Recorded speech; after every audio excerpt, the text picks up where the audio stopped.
Scrivener, and you are on Jeny's Tattletales. And today I have the very, very talented, steamy contemporary romance author, Miss Sadira Stone. Hello, how are you? Hello, Jeny. Hi, I'm grand. To see you.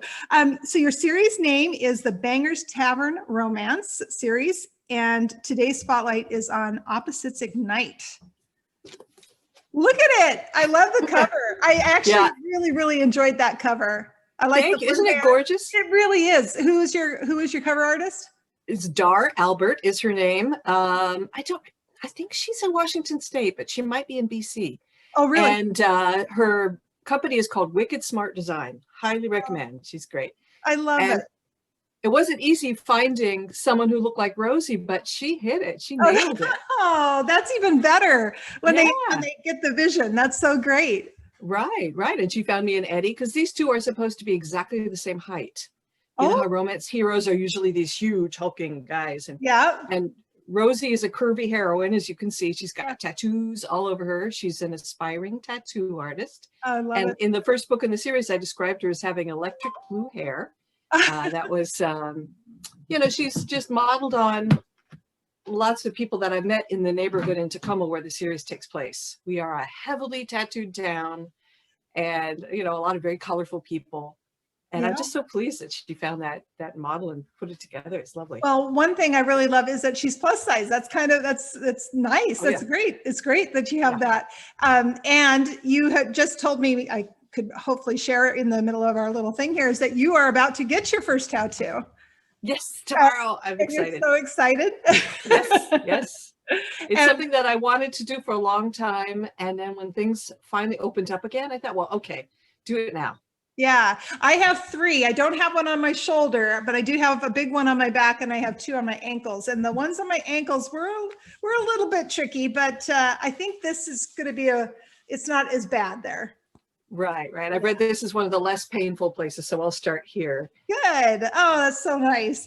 Okay, so we are coming out of this whole COVID thing, and what I'm wondering is, how did COVID affect your writing?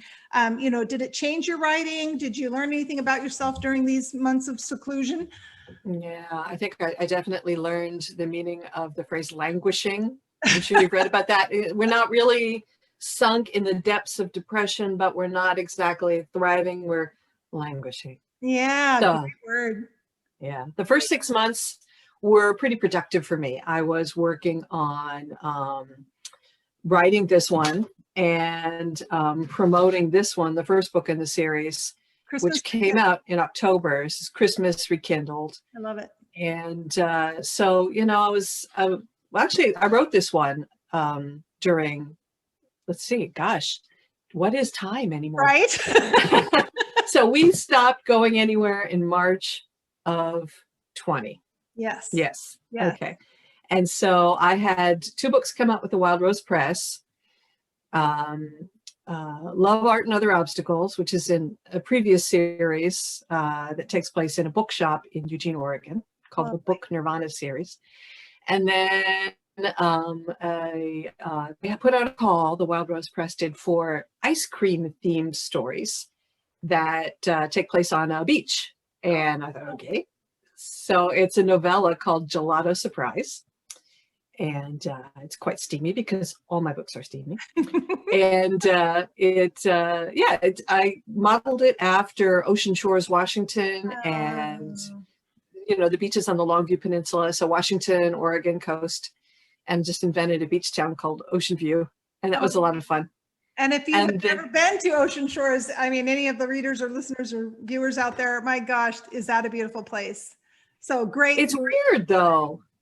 It's what? It's weird. It's flat. It is. And I grew up in California and then lived most of my adult life in Germany. So my beach experience is Northern California and France, where we do not drive cars on the beach. Right. And in Ocean Shores, you can just drive your car out there and set up your music and light a fire. And the sand is very flat and packed. Very flat and packed. I have seen numerous cars go into the ocean though, so you don't get too close to the ocean. That's really tragic when you actually see the cars kind of bobbling along in the water. I wrote that into the story because my husband showed me a place called Beard's Hollow, where he used to hang out years ago when he lived up in that area. And that would happen because you had to drive around kind of a rock promontory and you had to do it at low tide, and don't underestimate when high tide's coming. Yeah, that's exactly right. That's exactly right. Okay, so what is the first book that ever made you cry? Oh my gosh. I don't think I could even think that far back. I have been an avid reader since I could read, since I was tiny. But I do remember my first romance, and I would think I was 14, and I was on a bus. I was in a drum and bugle corps, which is like a marching band. Oh yeah. And we would travel all over the summer, all over the country to compete. So we were from the San Francisco area, but we went as far east as Chicago. That's a long trip with a bunch of teens on a bus. And I remember that the novel was called Hatshepsut. And I think it was basically a historical romance, pretty steamy. And, she has an affair. She falls in love with her head priest. Oh, it was, I've never been able to find it again. It must have been published in the 70s. And, but I just remember being completely riveted by this story. I could not put it down. Yeah. Well, at that age too, you're just like going, holy cow. Mine was Wifey. Judy Blume's Wifey. That was the first steamy one I had ever, steamy. I mean, I probably, if I read it today, probably wouldn't be steamy at all. But I was just like, oh my gosh, somebody's writing about this. Wow. That's incredible. Oh yeah. Forever by Judy Blume. Of course, that was a very formative novel for everybody. Yeah. She just passed away, didn't she? She did. That's very tragic. Yeah. So do you write original themes, or do you like to write to the mainstream reader? I write what's in my head. We all work out our own stuff on the page. So my stories always have something to do with a heroine who is pushing back against whatever social expectations are of her, some of my heroines are a little older, some are a little younger, but often family is trying to make their lives smaller, put them in a neat little box, and they're always pushing against that. So that's my own personal stuff. That's great. And I have a small business fetish. In my mind, I'm running all these little small businesses.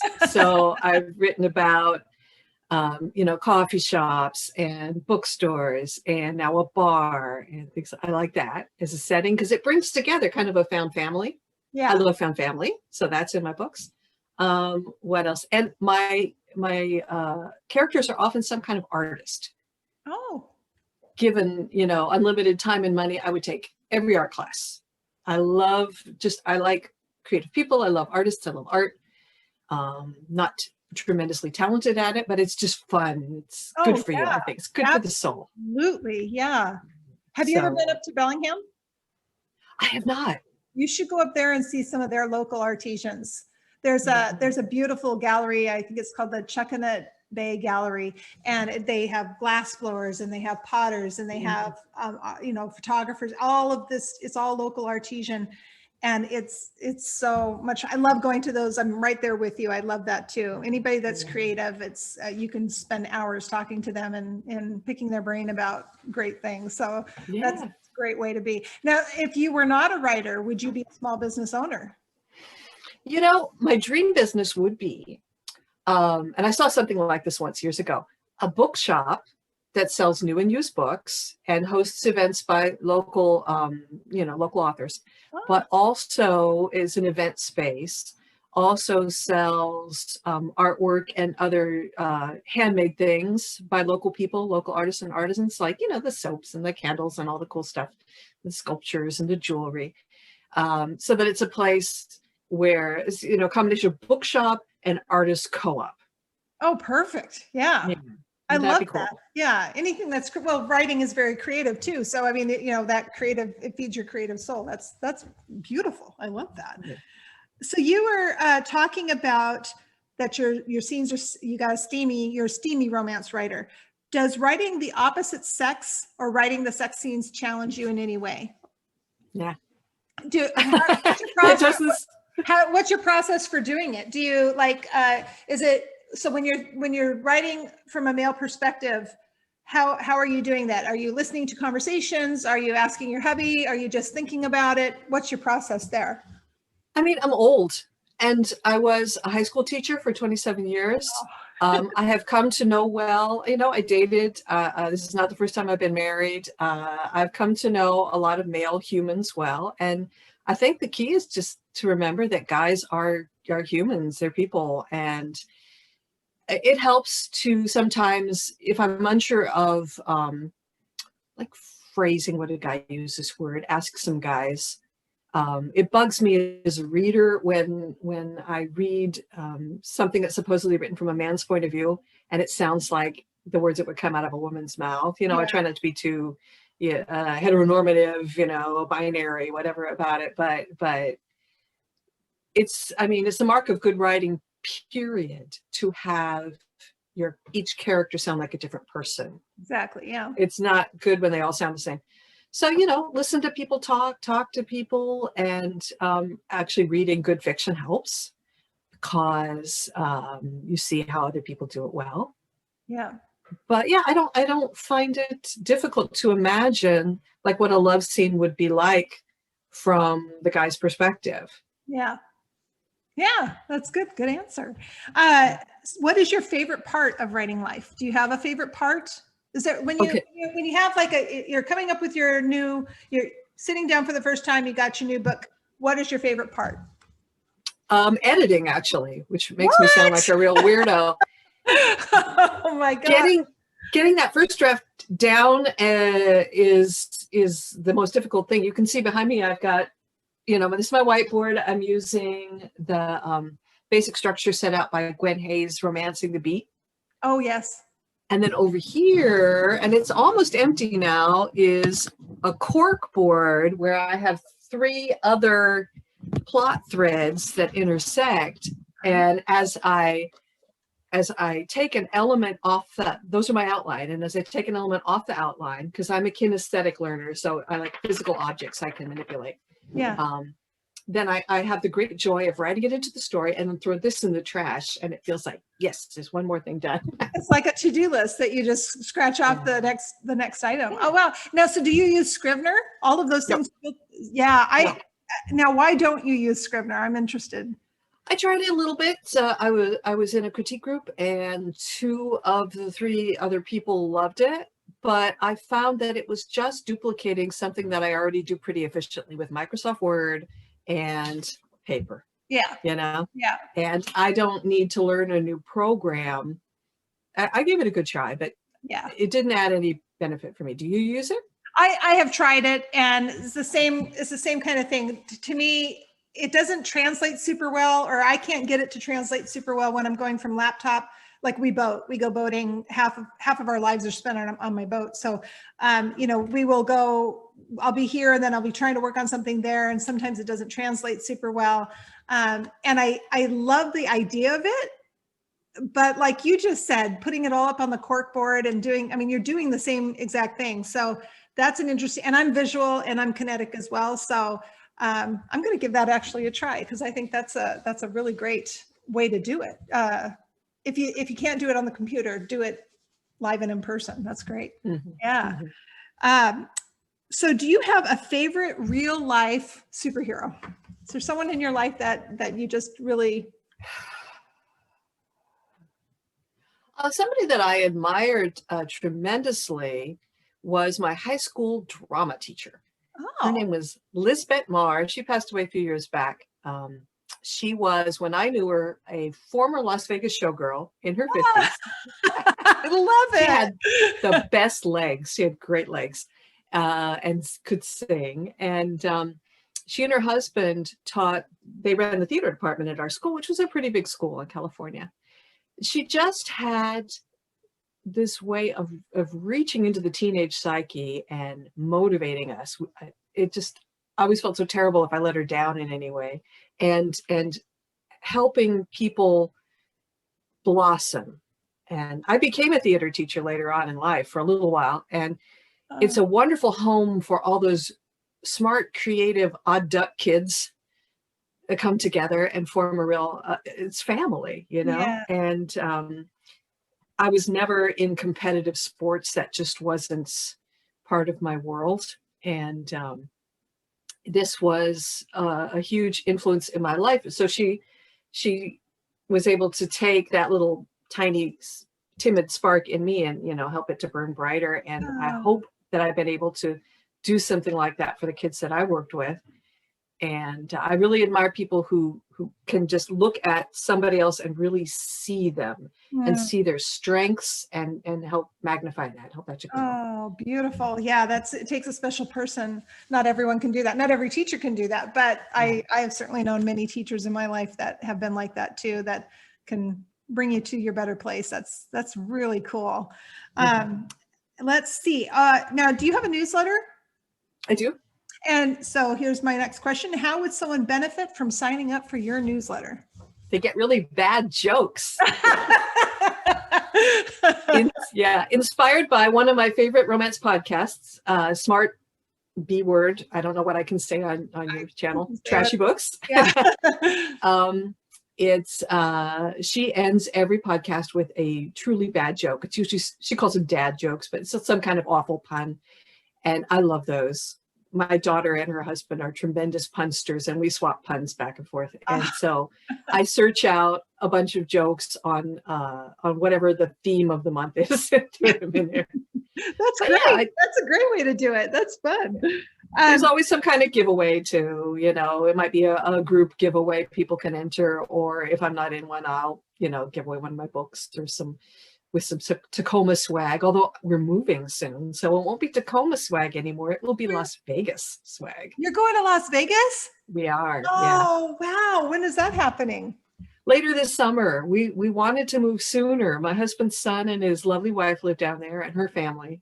And there may be some grandchildren coming. So my husband really wanted to go live down there. And it took him a while to talk me into it, but I'm looking forward to it now.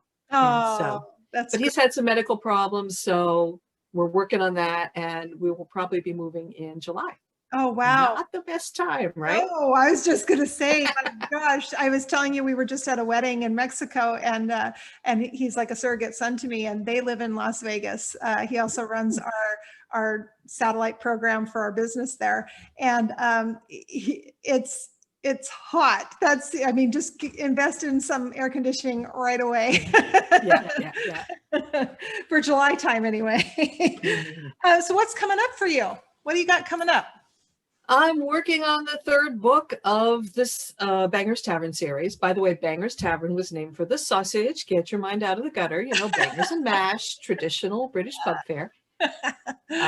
Bangers Tavern was originally a British pub, and then the current owner bought it and kept the name. Anyway, I last month I was working mainly on a little offshoot novella in the Bangers Tavern series that is tentatively called, Cupid, Crazy Risks, and Tater Tots. I love it. That's a great name. Tater tots are an important element of Bangers Tavern menu. And that's coming out in a charity anthology in February. Oh, cool. Sponsored by Krista Harper, who's also a romance writer and has a wonderful podcast called Swoon Worthy Books. Oh, wow. Yeah, it's a cute podcast. Yeah. But yeah, I'm back on. The next one is Anna and Diego's story. Anna is the younger sister of the heroine of book one, Charlie. Okay. And she is a pediatric nurse. And Diego is the cook at Bangers Tavern. And he is working on opening his own food truck. I love it. Diego. Yet another small business to lust after, you know? Wouldn't you love to run a food truck? That would be fun too. I actually think that would be fun. The people that you would meet with a food truck, that would be fun. Yeah. Okay. So my last question is, what would you most like to say to the readers and listeners out there? Well, I guess it's tacky to say buy my books, but No. Okay, here's what I would like to say. If you read a book, no matter who wrote it, what the genre, and you enjoyed it, please take the time to leave a review. Reviews mean so much to writers. Yeah. They really help our careers and feed our hearts. So please leave reviews when you like a book. Yeah, I love that. Perfect, perfect, perfect response. Okay, well, this is again Sadira Stone, and if you would like to, are you there? Frozen. Oh, yeah. Can you see? Yeah, you froze for a minute there too. Oh, you froze again. Are you there? Are you there? Can you hear me? I am. Okay, there you are. I can. Okay, Yes. well, we're coming to the close anyway. So I was just going to say thank you so much for coming on. And if you would like to know more about Sadira Stone and her works, her wonderful works of art there, go on to sadirastone.com, and we will have links to all of her information in her author. Well, she did a guest blog. You did a guest blog up for us this time. So yes. go on there. You'll get all of her links. And it was such a pleasure. It's been a long time since I saw you, and I'm just so happy to see you. Thank you so much, Jen. Yeah, have a great, great day, and happy returning into normal life there. Thank you. Same to you. Let me know about the tattoo. I'll post pictures. Yeah, good. Okay, bye-bye. Bye-bye.